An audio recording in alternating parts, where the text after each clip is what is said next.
Hello viewers, welcome to Suman TV. So ఈ మధ్య కాలంలో బాగా ట్రెండ్ అవుతున్నటువంటి టాపిక్ మ్యారేజెస్కి సంబంధించి నిజంగా ఇన్ని రకాలుగా ఆలోచిస్తారా అని అనిపిస్తోంది మనకి. సో మహారాష్ట్రలో జరిగింది ఈ సంఘటన.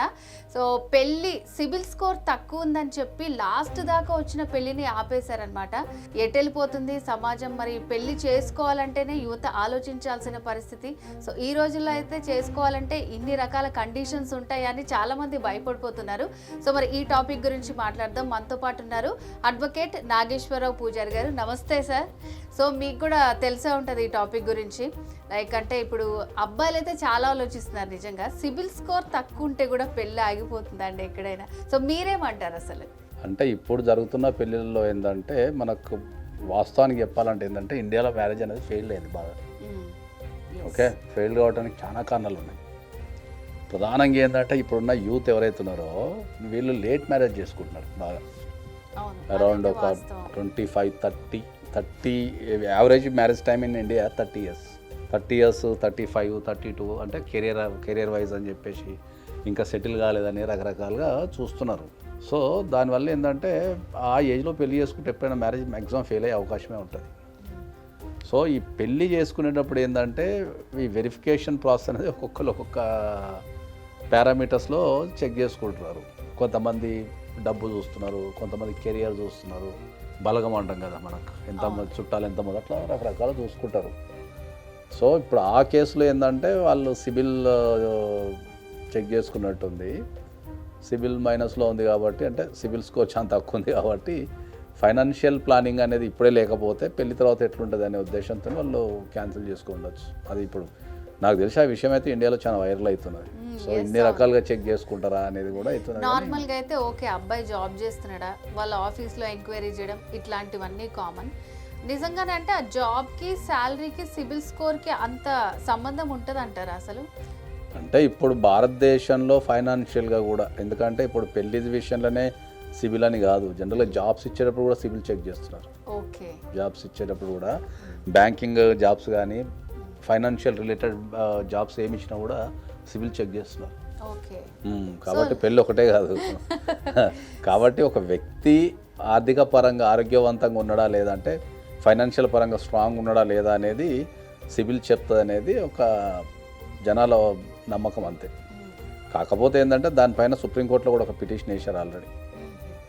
ఒక సివిల్ని బేస్ చేసేసుకొని ఒక వ్యక్తి యొక్క ఆర్థిక పరిస్థితిని ఎట్లా డిసైడ్ చేస్తారు, సివిల్ సంస్థలకున్న వాళ్ళకున్న విలువ ఏముంది అనేది దాని మీద సుప్రీంకోర్టులో పెండింగ్ ఉంది ఆల్రెడీ సివిల్ మీద. ఓకే, సో ఆల్రెడీ ఇలాంటి కేసెస్ ఫైల్ అయ్యాయి అన్నమాట. సివిల్కి సంబంధించి ఫైల్ అయింది, సుప్రీంకోర్టులో పిల్ ఫైల్ అయింది ఆల్రెడీ. సో సివిల్ అనేది అసలు అది ఏ ప్రామాణికంగా తీసుకుంటారు, వాళ్ళు ఎట్లా డిసైడ్ చేస్తారు, ఒక వ్యక్తికి లోన్ ఇవ్వాలా వద్దా అనేది, దాన్ని వాళ్ళు అది ప్రైవేట్ ఇన్స్టిట్యూషన్ కదా, how can it is valid అనే దాని మీద సుప్రీంకోర్టులో ఉంది ఆల్రెడీ. దానిపైన ఇప్పుడు కేసు పెండింగ్ ఉంది కాబట్టి అది దాని మీద త్వరలో ఒక నిర్ణయం వస్తుంది. నిజంగా ఇప్పుడు మ్యారేజ్ అనే కాకుండా ఏదన్నా కావాలి, వస్తువు తీసుకోవాలి, లోన్లు ఎక్కడికి వెళ్ళినా సిబిల్ అనేది ప్రముఖ ప్రాధాన్యత. ప్రతిదీ వెరీ కామన్. ఫైనాన్షియల్ ఇష్యూకి సంబంధించి ఏదైనా కూడా సిబిలే చెక్ చేస్తున్నారు. ఫస్ట్ సిబిల్ చెక్ చేయడం ఒకటి, అది ఇప్పుడు లాస్ట్కి అది మ్యారేజెస్ కూడా వచ్చేసింది. సో ఎస్, వ్యక్తిగతం నుంచి అది వాళ్ళ పర్సనల్ లైఫ్లో కూడా వెళ్ళిపోయింది కాబట్టి ఇప్పుడు ఇంత ట్రెండింగ్ టాపిక్ అవుతుంది నిజంగా. సో పర్సనల్గా మీరేమంటారు? నిజంగా వాళ్ళ ఫ్యామిలీ వాళ్ళు ఆ అమ్మాయి గురించి ఆలోచించి సో ఏంటి అన్నీ తెలుసుకున్నారు, ఫ్యామిలీ అంతా తెలుసుకున్నారు, పెళ్ళంతా సెట్ అయిపోయింది, ఇంకా లాస్ట్ మూమెంట్లో మ్యారేజ్ అయిపోతుంది అనగా సో వాళ్ళ మేనమామ వాళ్ళు చెక్ చేశారు, లైక్ ఇట్లా ఆ అబ్బాయి సిబిల్ స్కోర్ బాగాలేదు, ఈ మ్యారేజ్ చేసుకుంటే కూడా ఫ్యూచర్లో కష్టాలు పడుతుంది అని చెప్పి అట్లా లాస్ట్ మూమెంట్లో చేయడం మీ పర్సనల్ ఒపీనియన్ ఏంటి అసలు? ఇప్పుడు మనకు ఒక విషయాన్ని స్పష్టంగా చెప్పదలుచుకున్న విషయం ఏంటి అంటే, ఒక వ్యక్తి యొక్క సిబిల్ స్కోర్ తక్కువ ఉందనో లేకపోతే ఇంకోటి తక్కువ ఉందనో పెళ్ళి క్యాన్సిల్ చేయడం అయితే తప్పని చెప్తే ఇప్పుడు కూడా నేను. వాళ్ళ గురించే మనం మాట్లాడితే పెళ్ళి చేసుకునే టైంకి సిబిల్ ఖతర్నాక్ ఉందనుకుందాం.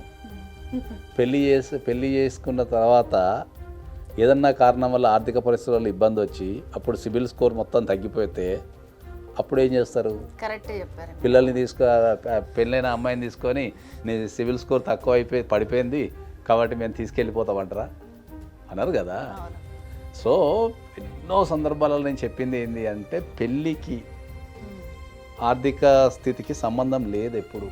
అది నేను కొన్ని లక్షల కేసులు గమనించి చెప్తున్నది. ఇవాళ సిబిల్ స్కోర్ తక్కువ ఉంది కదా అని చెప్పేసి నువ్వు పెళ్లి క్యాన్సిల్ చేస్తే రేపు ఆడే one of the top most జాబో బిజినెస్లో కావచ్చు కదా. అది కూడా నిజమే. సిబిల్ స్కోర్ అనేది ఎప్పుడు కాన్స్టెంట్గా ఎవరికి ఉండదు, ఏదో ఒక సందర్భంలో ఎక్కడి దగ్గర అది తగ్గుతుంటుంది, పెరుగుతుంటుంది. సో ఒక ఆర్థిక పరిస్థితిని ఎప్పుడు కూడా ఒక పెళ్ళి చేసేటప్పుడు మాత్రం ఎస్పెషల్గా ఆర్థిక సంబంధాలు అంటే ఆర్థికపరమైన ఇష్యూస్ చూసి పిల్లనివ్వద్దని చెప్తాను ఎప్పుడు.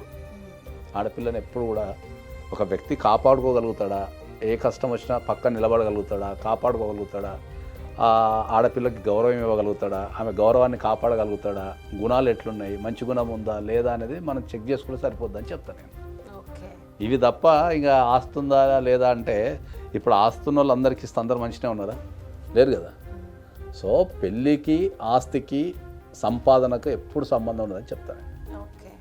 ఆడపిల్ల కనుక ఎవరైనా సరే, ఒక ఆడపిల్ల తల్లిదండ్రులు ఎవరైనా సరే ఒక వ్యక్తిని మనకు పెళ్లి చేస్తున్నామంటే ఆ వ్యక్తి ఎప్పుడు మనకు బలం కావాలా, ఆ వ్యక్తి ఎప్పుడు మనకు బలం కావాలా, మన ఇంట్లో ఒక కుటుంబ సభ్యుడు కావాలా, మనతో పాటు కలిసి నడవగలగాల, మనకు ఆర్థికంగా కావచ్చు లేకపోతే మానసికంగా కావచ్చు ఇంకా ఫిజికల్ కూడా మనకు కుటుంబంలో ఒక సభ్యులు లెక్క ఉండగలిగే వ్యక్తి మనం సెలెక్ట్ చేసుకుంటే సరిపోద్దని చెప్తాను. ఇవి తప్ప అని చూస్తారు మనల్ని.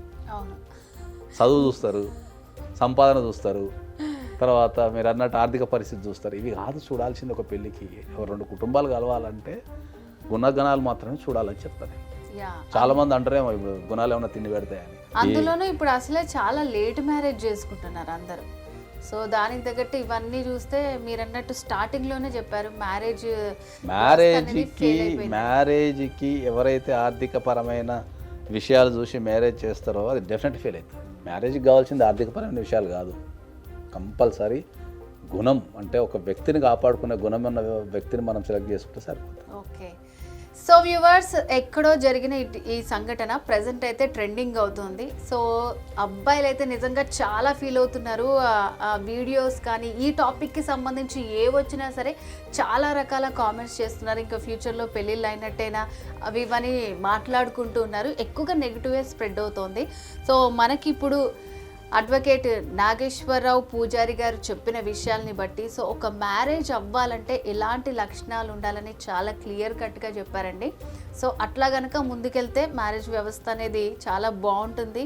పెళ్ళిళ్ళు అయిన తర్వాత కూడా ఫ్యూచర్లో వాళ్ళు చాలా హ్యాపీగా ఉండగలుగుతారు.